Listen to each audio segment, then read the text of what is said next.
Technical Records.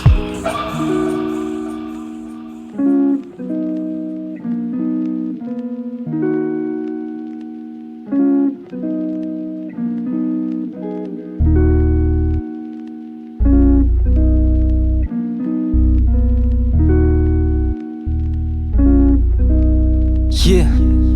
instru oatra ny tonony nandrefeko anaty rapy nefa za génération trapy tsy anaty troupe fa mandeha solo ny apisy misalut de miboty rehetra amy chapeau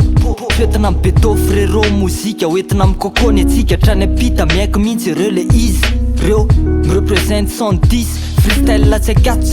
akato rehefa samedizina ny atsika ry manao bizy ny pop voizina tsy avelovizana fa toizana atsika fikoizana mihitsy anaty rapy tsy manao sera masiso ambony trutsy mitsitsy mitsato tsy akato satria ny rapiko atreto tikambatra kefa miaritra kely de la vo mitetika nitakevitra ketoka vo midona amiko tongotra katoko satria za vo mikitika tonga de manakapoka tampoka ya vazivazy zany fa tiany akohaka enona mandona ohatry le zavatra ray mampikohaka rony vo mahita na mekohaka reny satria ny rima ty tsy mety karemy tsy mety kale tsy maintsy azoko kalisy fandao atombo kalesy tsika tsy miray kilasy amreo tsy mahay mikilasy anaty rapy rima tsy avototra ya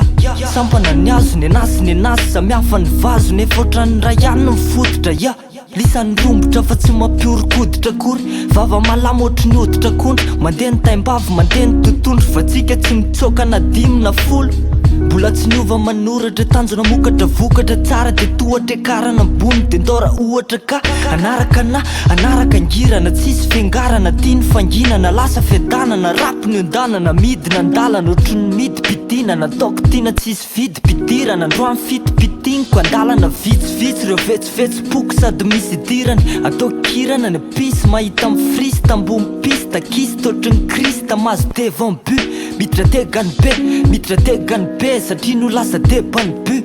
avy loatra ka tsy takany afa mihitsy ny teknitondrako azy mahatonga anazy takona rapy gasy tokony iodina fa tondrona ny bobaka mitobaka eraky ny tambasotra mandeha ny tamba be da zy tsy mahay mitana micro angamba ko tsy mahay mitana sotro misotra ho an'izay rehetra nanakiana ndray androanynareo mbola akafiana ye folo ambizato nigasa yeah